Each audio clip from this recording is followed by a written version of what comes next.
there's still a question in spring of, where are my roots and how far do they go down? And do I have still what I need to feel nourished so that I can continue on this path of growth? Welcome to Soror Mystica, a podcast exploring life's mysteries and magic through its symbols. I'm Mariana Lewis, an archetypal tarotist. And I'm astrologer Christina Farella. And just as the Soror Mystica guided the alchemist through his holy work, we hope to be your mystic sisters in these conversations, guiding you deeper into the symbolic life.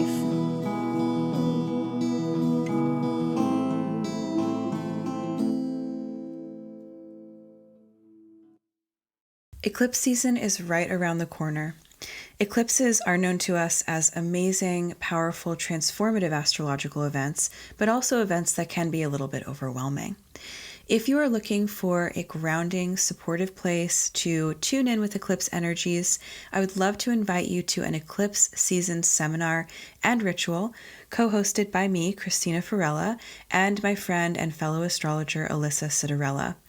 We'll be meeting on Sunday, March 31st at 11 a.m. PST, which is 2 p.m. EST on Zoom. And the goal of this session is to provide some symbolic education and insight into the mystery of eclipses and bring us some intellectual grounding and understanding of what to expect this eclipse season. We will also supplement this session with a really beautiful guided meditation and creative writing exercise to get us out of our heads into our bodies and connected to our emotional core.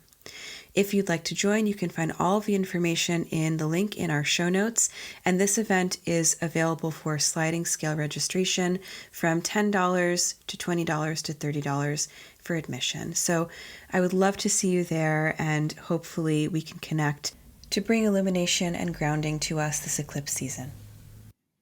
Hi, everyone, and welcome to the 32nd episode of Soror Mystica.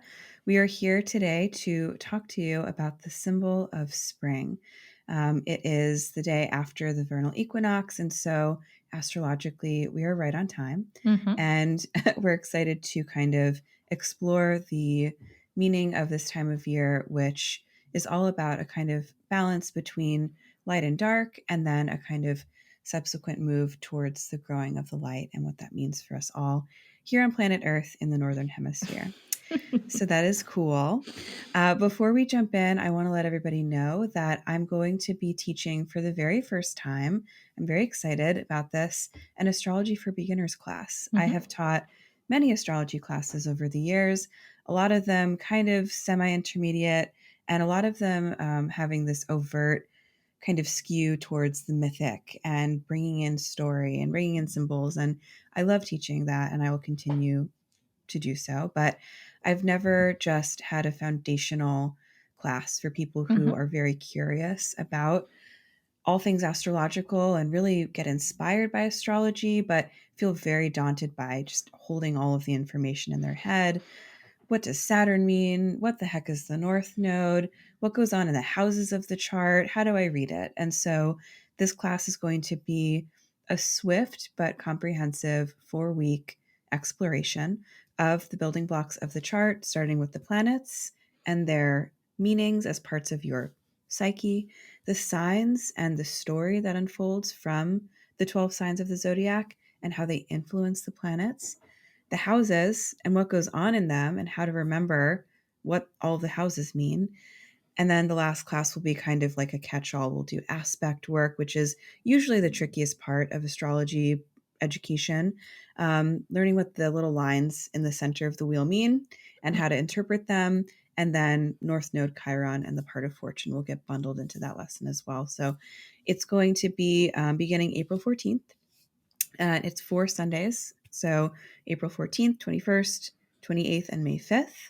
And I would love for you to join me and sound so salesy. If you jump in now, there is an early bird discount that's on offer. Love an to early the bird group. discount. So, come check it out. You can find the class page in our show notes below, or if you go to my website, ChristinaFarella.com, you'll see it there as well.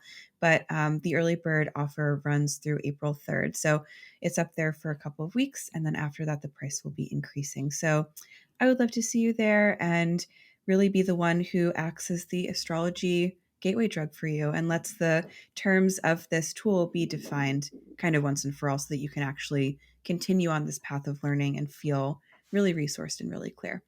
So that is my spiel. Thank you for listening to that, everyone. Mariana, what are you reading? Well, first of all, you've sold me. I will be there. Very excited to Okay, have see you there. a refresher in all the foundations of astrology. I took your class, the Divine Art of Astrology class, a while ago, and then since then I have not been practicing any astrological thinking, so I could use a Except refresher. what I text/shout at you through voice note about the Yeah, sky. Yeah. and then I'm like, oh But yeah, yeah, that's a thing. I think that that's a good point, though. And thank you for saying that. Like, even if you feel like you've got a handle on astrology, I do think that it's always good to see the foundations from someone else's perspective. Like, I've Absolutely, taken yeah, beginner level so-called classes from astrologers that I really like their work because I want to know how other people hold the kind of building blocks of the chart. And it was yep, always helpful to me to kind of get, like you say, a refresh. So yeah, yeah. thanks for bringing that in. Yeah, I Mhm. think it's really good for people like me who are like, I get it, but also sometimes I forget things because I'm not thinking about it all the time. It's like a So, ton of information. So yeah. yeah. Mhm. So it'll be a nice refresher. I'm excited for it. Okay, so on to reading. I just finished a reread of not Rachel Pollack, Mary Kay Greer's 21 Ways to Read a Tarot Card, Mhm. which I had picked up years ago and perused and kind of went through a little bit, but never fully committed to reading it end to end, and just did that. And wow, is it a great book. Very glad I did that. I'm a professional reader, and as we were just talking about, it's good to have a refresh of what do other people do. And so she has a lot of interesting ways of approaching it. Yeah, she's the basic things of numbers and suits and all the normal stuff. That's not that interesting to me because I feel very confident in that. But then she's like, how do you use tarot as metaphor? And how do you Mm. use tarot in drawing? She had this really interesting technique where she's like, pull three cards and draw them all as one picture, and Mm. don't control what you're doing, just let it become one big story. And I was like, what a brilliant weird idea. I'm going to try that. That sounds so good. So anyway, I'm really enjoying it. I really did enjoy it. I just finished it, and I highly recommend anybody who wants to get creative about how they explore the tarot and take it deeper. It's a good one. That's so cool. I just wrote that down. I definitely am gonna snag a copy Yeah, because yeah, love that. highly recommend. All right, so tell me what you're reading. I am reading, as always, many things. Number one, I'm working on the autobiography of Red by Anne Carson Oh because that is yeah. our book club book, and Yep. I've read it before, but I am excited to be just rereading it, having an excuse to reread it. So if anybody is interested in reading a book of kind of mythic, it's a novel in verse. It's really, really beautiful. But if anybody loves Anne Carson or they haven't read this book before, or they just want to hang out with people who like to read, come join the cloister and join our book club, which is going to meet Hmm. on April, what do we say, 20th? I think we decided the Yes. 13th, April 13th. The 13th. So don't ask me about the date, but ask me about the We book. threw out 10 dates. April. So that's something I'm working on. I've been reading the Odyssey before bed, and I'm really proud of myself because I'm working my way through it, and I have read sections of it before, like in classes and maybe scanning the text for materials for teaching, but I've never really read it cover to cover. And so Mhm. I'm really moved by it. I'm really It's surprised at beautiful. how emotionally resonant it is. It's really, really cool. So I'm enjoying that a lot. Cool. So now we're talking about the symbol of spring, and it is the first Mhm. day of spring. I guess technically today or yesterday was the first day of spring here in the Northern Yeah, Hemisphere. it's funny. So spring happens when the sun enters 0 degrees Aries. That's like when it's really spring. So yesterday, everybody on the internet was like, it's the equinox today. It's first day of spring. And I was just like, that's not until 8 p.m. It's not really spring yet. So I was feeling grouchy about that, but that's fine. So when the sun enters zero Aries, we have the kind of initiation of a new solar cycle. And I would say that, yes, yesterday was like the beginning of spring. Today is probably it's our first full day. So I think that we're recording this appropriately for the Perfect timing timing. of the Yes. cosmos. Mm-hmm. Good. Mm-hmm. Well, we're going to talk about a lot of different mythological things, I think, today, and really, really explore. We had an episode on the winter solstice, which was great. I love doing that episode. And so we're going to talk about a lot of the mythologies and the sort of spring energies that are kind of circling around, but we don't give enough attention to the vernal equinox or the autumnal equinox, and I think that they're equally important. So I'm happy to be here doing this episode. Mm-hmm. Mm-hmm. So where should we start with the spring equinox? Where do you think we should dive in? I think that we can start with the nature element. We can start with the kind of earth of it. So I can take us through a little bit of a thought about the seasons and a story of the seasons that I think that we all know. Mm-hmm. But just to get us going. So in the springtime, obviously, and again in the northern hemisphere, for those of you who are listening in the southern hemisphere, I'm sorry that it's flipped for you, but here we are in America They against our always like will. to So remind you too, whenever you I post anything, know. anyone who's in the southern hemisphere is like, don't forget me, please. They're like, I oops, know. We don't sorry. forget you. We just don't. I don't know. We just forget you a little We're bit. here. Mm-hmm. It's okay. Thanks for reminding us. We appreciate it. Yes. So here in our part of the world, the life of the earth is returning. Everything is blooming. Things are coming back up. It is exciting.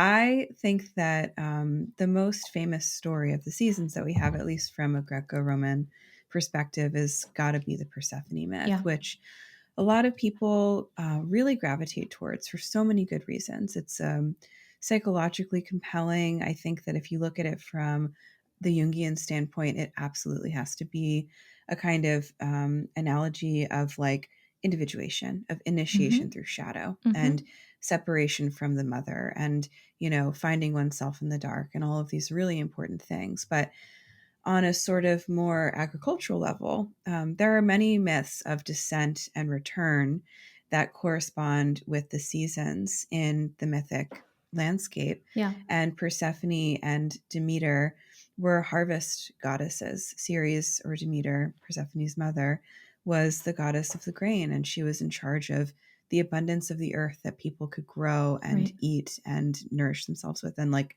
survive. So when Persephone was abducted to the underworld, her mother, Demeter, created a big famine and our first winter. And so after there was starvation and suffering, Demeter got to work things out with Jupiter, with Zeus, and say, we got to get Persephone back. They struck the deal about the pomegranate seeds, of which Persephone had eaten 6. Not her fault. And then it was decreed that she had to spend 6 months in the underworld with her husband and 6 months 6 months on Earth with her mother. And so when she returns to her mother each spring, because she is a maiden, there's a connection there. That's when life returns to the earth because Demeter is happy again that her daughter is back with her. And then in the wintertime, when she goes underground, that's when we have cold and dark and sadness from the mother figure. So we are at this moment now where we have this this return of the goddess. Is that Anabasis or is that Catabasis is going down, right? Anabasis or the Anabasis. Anabasis. I don't even know how to say coming it. back up. Yep. Yeah. So it's the return. I think that so the Persephone is a goddess I've spent a lot of time thinking about because my name on social media is Persephone's sister. Obviously, and a lot of people email me and say hi Persephone, and it like really irritates me because the reason I'm called Persephone's sister, for those of you who don't know, is because my sister's name is Persephone. It's a real thing, everyone. It's okay. real. And yet every person ever has calls her either Persephone, Persephone. Um, a lot. It's amazing to me that like so many people do not actually know the name Persephone or the goddess Persephone. Never heard of her.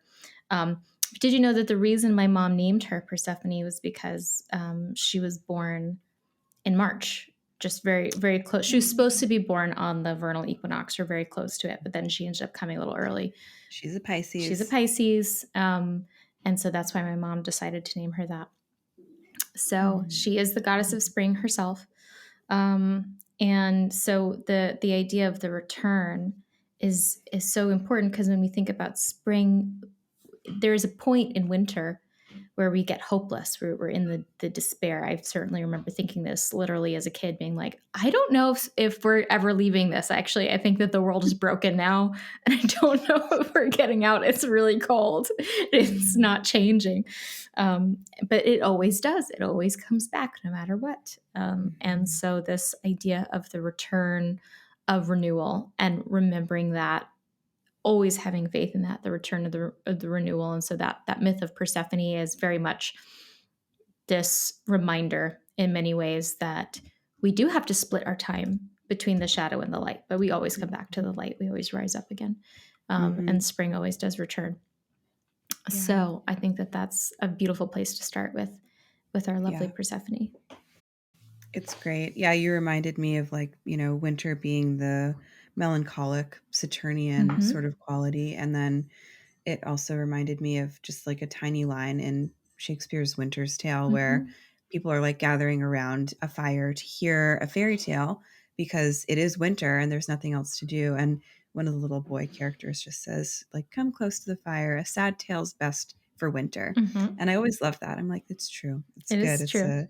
a dark time. So now we move out of that into the light, which Mm-hmm. is a relief. I think that, you know, in general, we just need that light to come in and purify. And I think Yeah. that spring energetically is also a time of purification. I I'm not an expert in this at all, but I do know that spring is associated with the liver function, which Mm-hmm. is a purifying organ in our body, and is something that we need to kind of tend to extra in this time of year. So herbs and foods that support the liver and its functioning are like Mm-hmm. things that we tune in with at this time. So Mm-hmm. I think that that's also very lovely to think about. I really like thinking about the earth and what it's doing as a reminder that our bodies are also doing something in in correspondence with the world around us. So it's good to remember to move in alignment, I think, with the natural world at this time of year as we kind of come up out Mm-hmm. of the weird, slow kind of fog of winter or Yeah. hibernation period. It's been like have you seen that trend on Instagram of like, it's like a very like homesteady sort of trend that's been there of like, we're wintering people. And so like there's all these like videos of people just like being unhappy and not leaving their house and not exercising. It's like, because this is winter. We are embodying winter. And I think, it's probably the way that ancient people had to live, very Mhm. literally. But also it's cute. I think it's a sweet idea that we can allow our cycles, our physical cycles, to match the seasonal cycles. And so I read somewhere someone was like, I will never believe in New Year's being on January 1st because how does that make any sense for us to feel renewed in the middle of winter? It doesn't Yeah. make any sense. We have the winter equinox, which promises that the sun will return, but we're just on the cusp of it when the days start to get longer again. But we need the vernal equinox to come in and say, now, okay, yes, there's the crocuses. Here's Mhm. the flowers and the birds starting to sing again. Pandora has been going crazy because the birds have returned and now they're like sitting on the roof, and we're in a new apartment, so she can like get closer to them and start Oh my screaming. god. That's Um, so funny. yeah, so we're in that space of actual renewal. So this person had said like, I will only believe in the New Year's being the return of the Aries season, the zodiacal New Year, because that's the only thing that makes sense. And I do agree. So Yeah. it's the point where we are reborn, and of course, you have so many mythologies that echo that.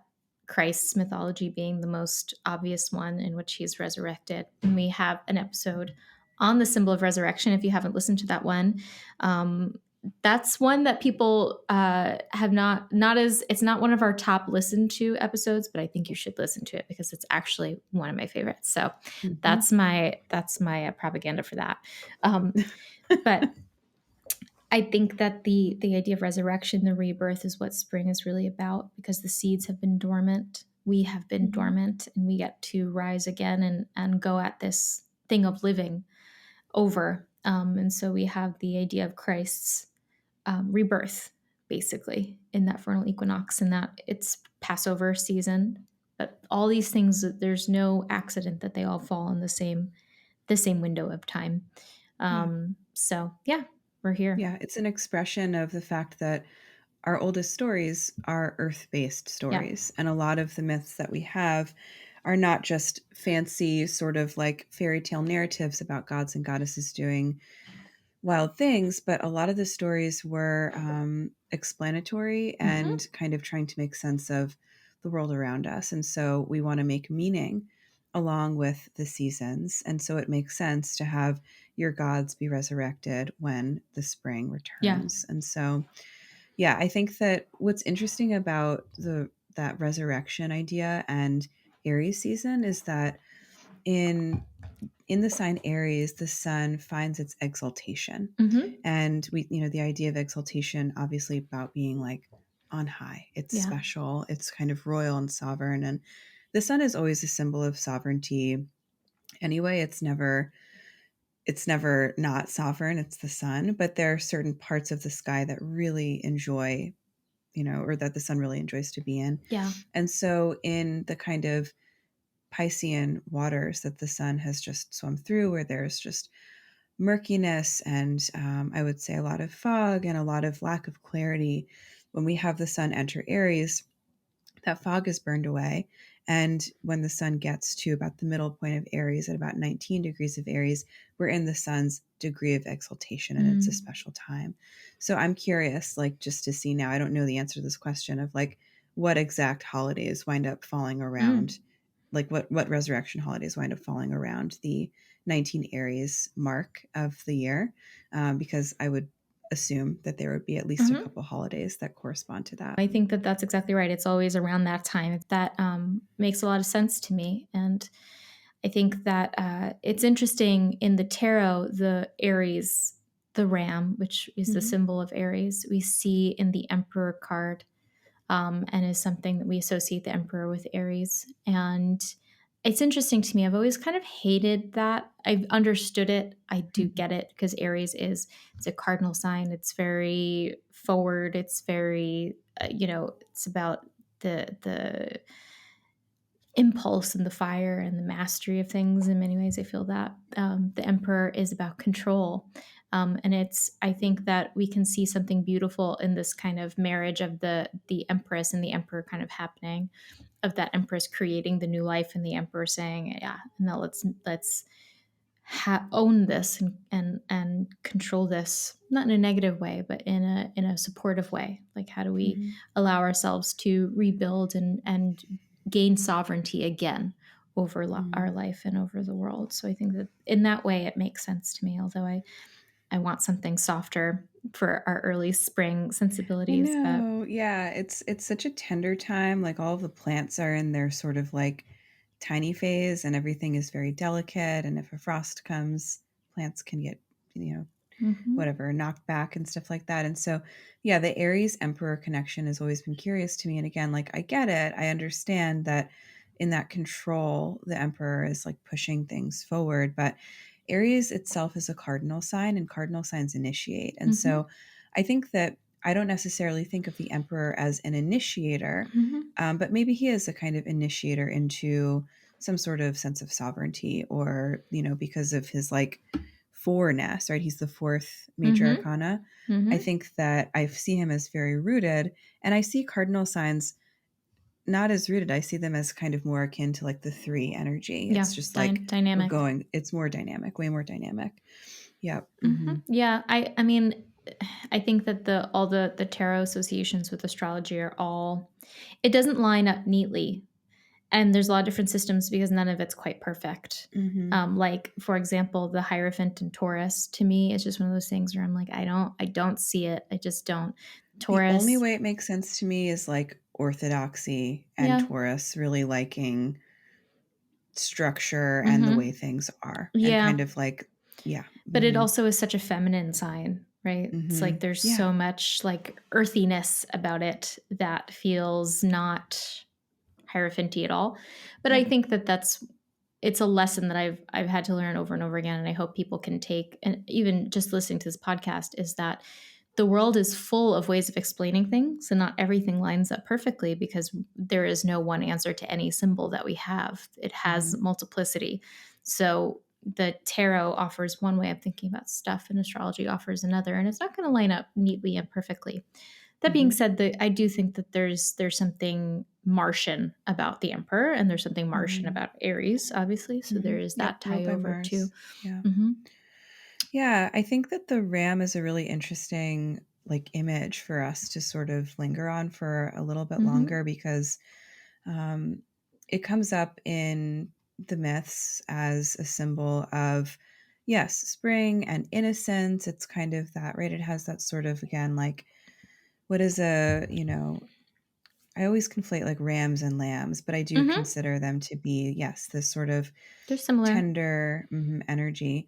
But in the myths, we have our most famous ram in the myth of the Golden Fleece, which is kind of a long story, but basically, I would say that the short version of it is that there were children in a kingdom, and their father was a king, and their mother was the cloud goddess Nephel or Nephili, and the father, had kids with the goddess and then had children with another woman who was jealous of the other children and plotted to kill them. And so their mother, the goddess, appeared to them and said, "Here's this ram with golden fleece. It can fly. Of It's course. going to take you to safety, and just get on its back and go because people are plotting against you." And so it's a little boy and a little girl. The boy's name is Phrixus, and the girl's name is Helle. And as they're flying, they're scared. And Helle actually falls off of the back of the ram into the body of water that becomes known as the Hellespont. And that's where the Mm. name comes from. Wow. And then Phrixus lands with the ram on the island of Colchis, which is the island that Medea is from. Oh. And then there's a whole saga of Jason's search for the Golden Fleece to kind of bring honor to his father and his kingdom and family, which takes Medea down dark pathways. But the ram and its golden fleece itself is a symbol of the power of the sun Yeah. and a symbol of the sort of, I would say, like saving grace of sovereignty and solar force. It's, the fleece, the ram is sacrificed after Phrixus and the ram land on the island, and the fleece is hung up in a tree that's guarded by a never sleeping dragon or serpent. And so there are different stories about how the fleece is gotten and obtained and stuff like Wow. that. So that image is really pretty. But again, so yeah, that's the ram that comes to mind when I think about the myths, and that's one of the stories that I tend to tell about Aries energy. It's like that leap across the unknown, that search for something Yeah. that is both sovereign, and then there is like abundance and safety in that sovereignty. There's salvation Yeah. on the other side of something that's more dangerous and sort of indeterminate. So that's something that, yeah, we can say about the ram and springtime. I love that. It makes me think of the Fool energy very much, which I find Mm. sometimes some card systems will put the Fool attached to the Aries as well, because it is this initiating energy. It's the beginner, yeah. Yeah, Mhm. and this readiness to kind of leap off into whatever's possible. Another, there's a lot of animals that we think of when we think of spring and the vernal equinox. The ram, as you mentioned, the lamb, which we can connect to Mhm. the paschal lamb, which is Mhm. Christ, another metaphor for Christ, which is the lamb that was sacrificed. And this comes from, I think, from like the story of Moses, right, in the Exodus of Egypt, where God during Passover, in the myth of this, that he basically said, sacrifice this lamb. And so that is what Christ becomes, the sacrificial Mm-hmm. lamb. So the new life being sacrificed, but then resurrecting itself. Mm-hmm. There's also, of course, the most famous that we think of around springtime is bunnies. We Mm-hmm. think of the Easter bunny, and I went on a little deep dive into the origins of the Easter bunny before we jumped on. But the Easter time, Easter tide, as they would say, Mm-hmm. is actually the holiday that a lot of pagans celebrate. Is on the vernal equinox, is Ostara. This Mm-hmm. is a Germanic goddess. Ostara was a Germanic goddess. I don't know if she's Teutonic. I would want to look that up, but I think so. Mm-hmm. And she was the goddess. I don't necessarily want to say she was the goddess of spring. I think that's too reductive. I don't think that they Mm-hmm. really thought of it that way. But she was a goddess that was worshipped in the springtime. And she was certainly a goddess of life and rebirth and these sorts of principles. And there was in the 8th century, I want to say, there was a chronicler who was a pretty well-known guy. His name was, I don't know if it's Bede or Bede. Do you know who I'm talking about? It's Mm-hmm. Bede. Oh, I know what you're talking Yeah, about. I've never Yeah. actually said his name Mm-hmm. out loud before, but Mm-hmm. I just say Bede in my head. I don't know if Yeah, that's correct. I think Anyway, that's fair. he chronicled the and recorded the pagan stuff, and he was kind of exploring the communities. It's 8th century, like Mm-hmm. 700s. So he just sort of wrote down all this stuff, and so we get a lot of our information about all of the Celtic things from his chronicles. So he this is the only place that they found this reference, I think, but that he said that they worshipped a goddess called Astra. So that Mm-hmm. was Eostre. And so they called that whole month. So this month of March, essentially March into April, this like Estra time, or whatever Mm-hmm. their old Anglo-Saxon, Germanic, whatever word it was, that I can't pronounce. And so this whole month was dedicated to the goddess, essentially. So today, in our neo pagan worship, um, Ostara wasn't necessarily, I think a lot of people have confusion about this. It wasn't necessarily a holiday that they celebrated on this day, a Mm-hmm. thousand years ago. This is Ostara. Ostara was the name of the goddess, and in neo paganism, they've reclaimed the goddess and also the symbolism, which we also see hares, birds, eggs, these kinds of Mm-hmm. things that represent new life. So Yeah. the bunny, the hare, is very much connected with Ostara. And so they had a huge thing. Apparently, you weren't allowed to eat hare meat, bunny meat. It was also, apparently, they had a lot of bunnies and hares around because they warded off witches. I don't know how That's they so do that. sad. I know, I would let the think that they witches would in. invite them in. Yeah. Apparently not. Mm-hmm. And so this is also where we get the etymological root for the word Easter. It's interesting because if you look at like Mm-hmm. French and a lot of other Romance languages, they don't call Easter. It has no similar root. It's like Pascha, or whatever. It has like the Yeah, root it's that comes. Pasqua in Italian. Mm-hmm. It has the root that comes from the Paschal, the Mm-hmm. Passover, right? That root. So it's only in Germanic and Anglo-Saxon languages that we get Easter, which comes from Estra, which is the Ostara, same person. That's so interesting. Mm-hmm. Yeah, I didn't know that. I Mm-hmm. didn't put that together. Yeah. But yeah, so that's a little bit of what we're thinking about when we think about Ostara, at least.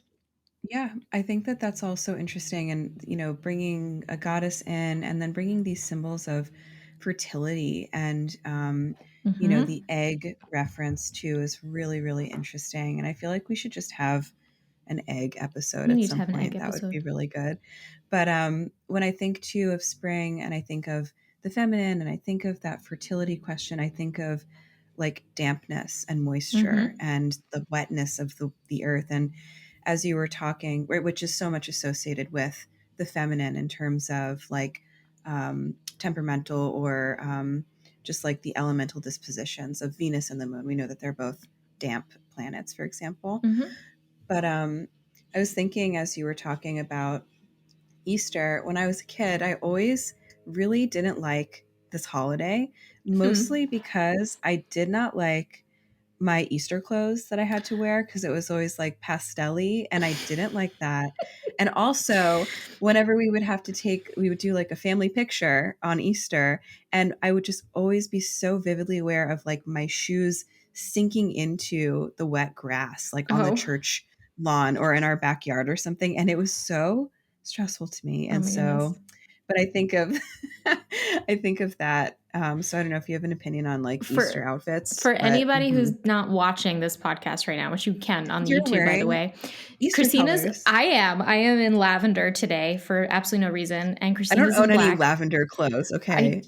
I don't have anything like that. Christina is a black plum deep green girly. That's your vibe, and no pastels for you, and that's okay. You look great. Look great in those rich colors. I think I'm a winter. I You're a think I need winter.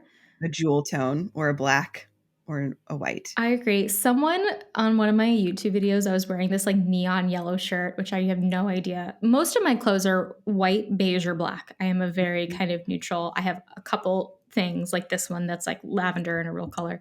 And I had one shirt that was neon yellow, and I definitely bought that for Easter. I promise you I Yeah, did because yeah. I love a trend. I love a theme, not a trend. I love a theme. And if there's a theme, I will do the theme. The theme's pastels, we're going. We're going in. And so I was wearing this shirt, and this person commented, "Yellow is so your color." And I Oh was my like, God. "That's not true, though, at all. I am not." That's I'm sure you look great. I'm sure it was pretty. It was like That's the very funny. absolute most incorrect thing that I've ever heard because I might have looked nice in the shirt. The shirt was a nice shirt, but like I am pale as hell, and yellow is not my color. Anyway, It's so cute. I loved Easter clothes. Oh, okay. See, no. I Yeah. did because as I said, I love a theme.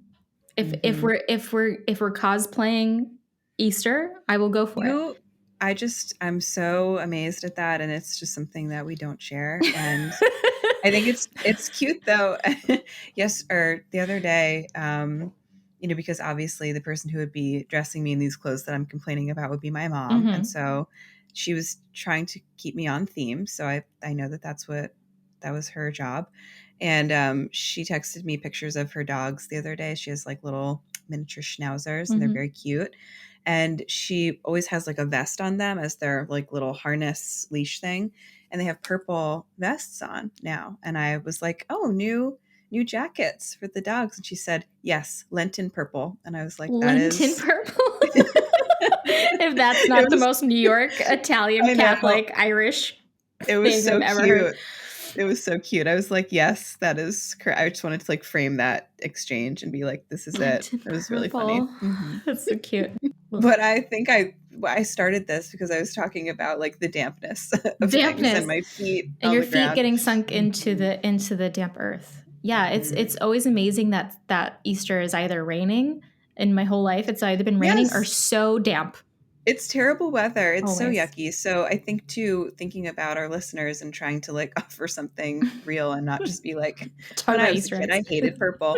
Um, Thinking about what to do in spring. Like I think that there is maybe with that sort of softening of the earth, there's this simultaneous reaching of plants and animals out for new life. And there's also this kind of receptivity Yeah. that I think is really pure in springtime where we're not in summer where we're kind of big and bold and expressing energy and really reaching towards the sun, which becomes its brightest, most golden version of itself. But there's still a question in spring of where are my roots and how far do they go down, Yeah. and do I have still what I need to feel nourished so that I can continue on this path of growth. So I think that checking in with ourselves around springtime can be a lovely tool of like, Mm-hmm. we're tender now, still we're still kind of figuring out how to put our leaves out and get some sun, Mm-hmm. and making sure that we're still also pushing downwards into our foundation so that Yeah. we feel like we can continue growing into the rest of the year is one of the questions of springtime, in my Yeah. opinion.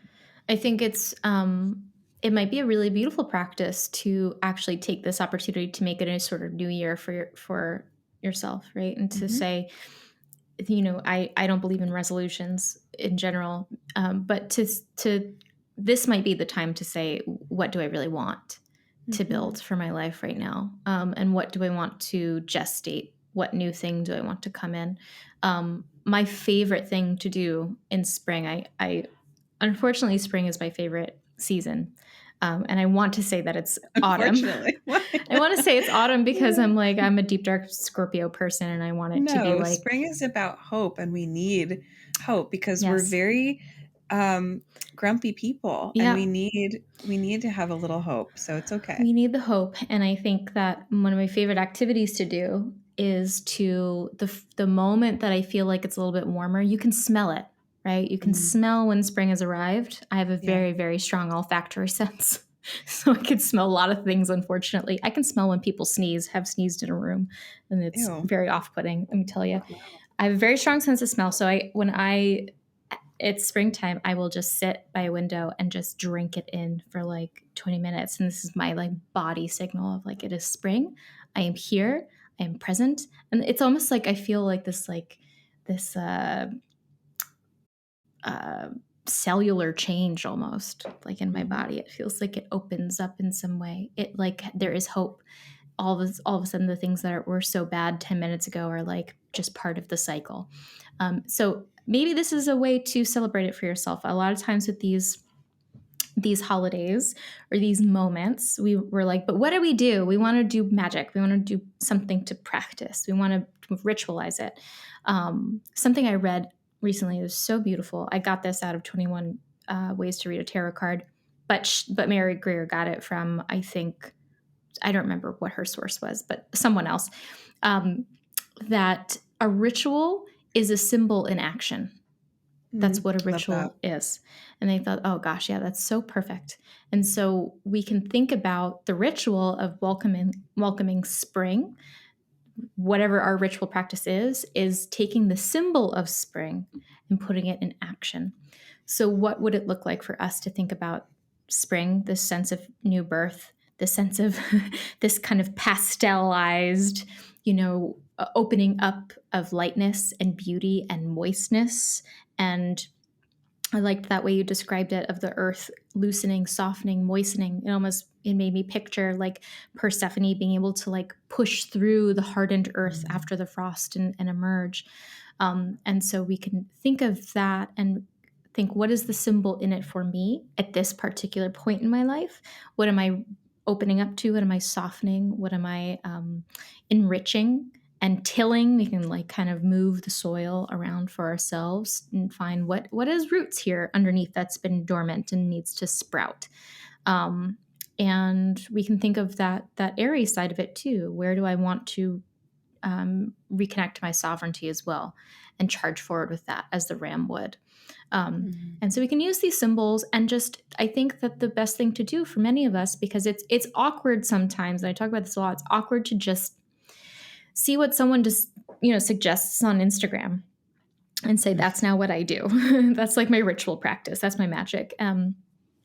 There's nothing wrong with trying out other people's suggestions at all. That's how we figure out what works for us. I'm giving you a suggestion right now, but like we also have to figure out what feels right for us. What is our thing? And it takes time to figure that out. So I encourage you to feel into what symbol part of spring, what is it symbolizing for me, and how do I ritualize it and make it a symbol in action for myself. And it's not too late, even if you're going to listen to this a few days after for the spring equinox. We are here. We are right at the beginning. Take the time. Take the time to do it. I encourage you. Actually take the time and not just think about it for 5 seconds in your brain, which is what I usually do. I'm trying to not do that. I'm trying to take the time to do it. So yeah, hopefully that offers something to focus on and to practice. I love it. I think that that's a perfect place for us to sort of wind this down. Mm-hmm. And it's a really beautiful offering as I lose my voice at the end of the episode, but really beautiful offering to people who have kind of sat through this, and, as we've rifled through all the symbols of the myths and nature imagery and stuff like that, it's a really good time to begin to think about taking action. That is what the season is saying to us. It's time to act. Yeah. So thank you for offering that really beautiful reflection. Thank you. You're so As sweet. always. All right. Cool. We're going to do some dream stuff. Let's do it. If you're enjoying this podcast, we encourage you to leave a review or learn more about how you can support us on Mighty Networks, where you can get access to some exciting exclusive offerings. Or you can connect with us by sharing a symbolic experience, whether from a dream or synchronicity, for us to explore on the show. Thank you to today's sharer, and please tell us your symbolic experience or connect with us on our website, sorormysticapodcast.com. Are you a small business looking to reach a targeted audience of people interested in all things esoteric? If this sounds like you, Soror Mystica would love to invite you to become an ad partner. We offer a highly tailored audience of mindful, curious, depth-seeking listeners, and we would be delighted to showcase your business and offerings to new hearts and new minds. Simply fill out an advertiser application form at our website, linked in the show notes below, or navigate to sorormysticapodcast.com/advertise with us. Hello, my lovers of tarot, astrology, and the symbolic. Would you like to go on even deeper dives into topics that are even more niche and specialized and fascinating? Perhaps you'd like to explore angels in the tarot, or beasts in your dreams, or the thresholds of astrology. This is just a sampling of the bonus episodes we have over at our cloister. So go in the show notes and click the link and join us in even deeper conversations. We really hope to see you there. Okay, so we're not discussing a particular dream today, but a theme in dreams, which has been, people have kind of been asking about this and how do we look at themes that we see in dreams generally. So this is a great opportunity to do that. So our listener says that my dreams recently have included a scene of being chased. It's always a different scenario and story and different characters, but always being chased by multiple people. What does this mean? So I always start by saying when I'm like interpreting dreams and stuff, I am not there are some people who are so good at this. I highly recommend getting dream books that talk about these themes and stuff and reading up on it. But I have some ideas about. You're good. You're a wonderful dream interpreter. I want like real. I need to do the Jungian dream school one day and just be That would like, be fun for us. I know, I would wouldn't it like be to fun? do that. We can do it together, and like get like some more concrete things in my brain rather than just like collecting lots and lots of little random things along the way. I want like clear dream knowledge. But anyway, I know I've thought a lot about chase dreams. We've all had chasing dreams, and so dreams show us through metaphor something we are experiencing in somewhat of a literal way. And I think that's where we get a little bit lost in thinking about our dreams, is that we always think about them being highly symbolic. And they are, but at the same time, I don't think that they're that over the top. Like, I don't think you have to dig through 18 layers of symbolism to get at what it's saying. If you're being chased in a dream, you feel chased internally. You feel like there's something you're not escaping. And I think it can literally be as simple as that. The question is, the dream is showing you that this is not resolving. And so you're still being chased by different things, different scenarios, different situations. So how do we reconcile our own sense of avoidance, sense of fear, sense of panic, sense of resistance to things that are going on within us? That's the main thing that I would start with in terms of thinking about chase dreams. What is that? Yeah, I think that's also smart. And yeah, I think that there's so symbolically having your back to the assailant is not good, right? We want to be able to face our problems. And it's really hard to do that because our problems are often scaring us and feel really big and really complicated. And so, you can be chased by a monster, you can be chased by a wild animal, you can be chased by a scary human. There can be many different versions of this, but I think that not being able to turn and face the thing it's almost like it's a piece of shadow Yeah. that's kind of following us and asking for us to actually turn and face it. But of course, we can't really change our orientation Mm-hmm. to it in the dream. So we wind up feeling stuck. So especially if something is a recurring theme or a recurring pattern, we want to kind of find that symbol in other things. Like, I would definitely be interested in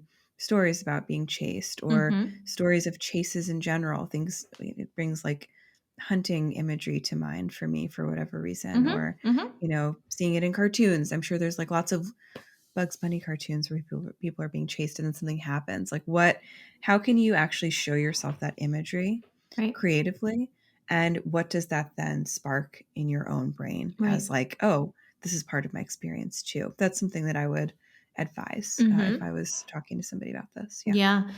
The idea of bringing up shadow is really important because the shadow, psychologically, is what we do not see about ourselves. Sometimes that's because we just don't see it. Sometimes it's because we don't want to see it. A lot of times it's because we don't want to see it. We don't really Mm-hmm. want to look at it. And so the shadow, when we have dreams, themes of being chased in our dreams, it often points to the part of shadow that we actively don't want to look at. We are actively avoiding. And so there's a Jung quote that I think it's from his essay on children's dreams. He did an essay on that. And he says, if ever you're chased by a lion, the appropriate response is to turn and say, "Come devour me."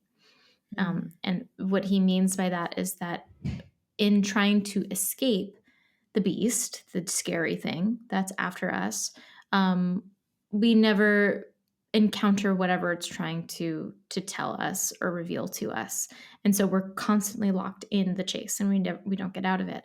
The only resolution to it is to face it and to say, okay, eat me then, because it has the power, and it won't. That's, I mean, if it does in your dream, well, then that's a whole other scary thing. But generally in our dreams, I think you've even had dreams like this. I remember you had something where it's like you change the way you look or the way you face or the Mm-hmm. thing that happens, Mm-hmm. and you're like, oh, it wasn't as scary and terrible as I thought it was. There was Yeah. something about this that was manageable. Mm-hmm. um, I remember I had a dream years ago where there was something chasing me, and it was some kind of a beastly thing. And then finally in the dream, I was like, okay, I don't know what else to do. And I turned around and I cut off its head. And I was like, oh, that is Mm-hmm. not what I expected my power to be. I thought it Wow. was going to like eat me. And then I found that I had a sword in my hand and I had the power to Mm. do it.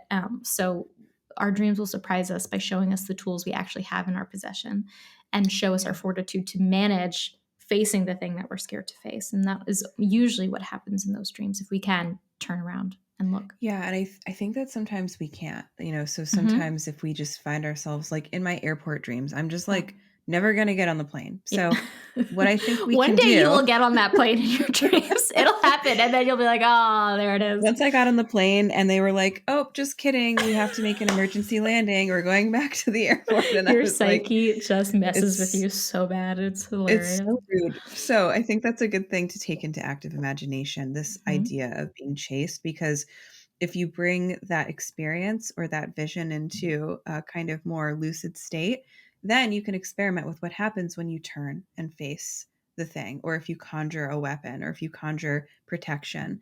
How does that change your orientation to the thing that's chasing you? And Yeah. then what happens subsequently in your dreams, I think, is an interesting way of, yeah, approaching this, because it's very annoying to have recurring dreams where we're in anxiety inducing Yep. situations. hmm Hmm. I think that the word anxiety is important too, because that's what being chased feels like. It's just Yeah. constant fear. And we are not really afraid of something physically attacking us. Generally, that's not what the dream is about.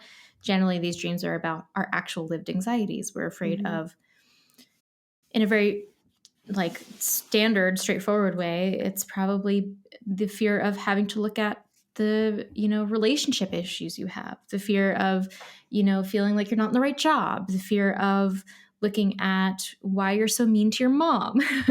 The things that we don't want to see about ourselves, they get Mhm. projected and personified in these things that chase us. So I think your suggestion of bringing it into active imagination is right on. And I would say before, the dream will keep happening and you might keep running for a while, but can you bring in maybe one of the most potent versions of these dreams and look at who's chasing you? Turn around, look at them, ask them who they are, ask them what they want, ask them what they're doing. And that might not be available to you right away, but see if you can try that out. So if you have dreams of being chased yourselves, listeners, try to consciously imagine yourself turning around and looking at the thing. If it's too scary, back off. It's okay. We're not always ready for the stuff that's trying to come through. One thing that I tend to say, though, is that if the devil shows up on the table, it's because he's already here. It's not like we have to go looking for him. He's probably already there. We're just kind of willfully not looking at his face or pretending he's not. So like a lot of clients will be like, oh no, the devil, I have to do, what does this mean? And I'm like, I think you probably already know, don't you? It's already here. And so I think that when we have dreams of being chased, it's almost like this part of our shadow or this part of our psyche is like, I'm right here. Look at me, face me, just stop running from this. And so that's our task, is to say, do we have connection to that sense of inner fortitude and faith that we will be all right, that we will survive this individuation moment for ourselves and be able to integrate whatever the thing is. But it's also okay to be like, I don't feel quite ready yet. I need more time. We have to check in with ourselves. But I think that that's overall what we can say about dreams when we're chased. There's something that we have to look at. It's as simple as that. Yeah, no, thank you to that person who wrote in about that symbol. It's really interesting. And we look forward to receiving any other dreams that people are curious about having interpreted or mulled over. So be sure to find the little form on our website where we allow you to submit a dream symbol. We'd love to hear from you. Yep. Well, this was fun. Happy Vernal Equinox, everybody. Happy spring. I am happy it's spring. And smell the spring in the air. And thanks for being here. Thanks, everyone. Bye. Bye. Thank you for joining us in our conversation today. Please consider supporting the podcast by leaving a review and following Soror Mystica wherever you listen. You can also become a more active supporter and a member of the Soror Mystica community by joining us on our Mighty Networks platform. If you have a symbolic experience that you'd like to share with us for the podcast, you can tell us all about it at sorormysticapodcast.com. The music for this podcast is written and performed by me, Mariana Lewis, with special thanks to Stefan Lewis. You can connect with both Christina and myself on Instagram and get to know our work by clicking on the links in the show notes. As the alchemical motto goes, as above, so below, as within, so without. May this ancient wisdom continue to guide you deeper. Until next time, take good care.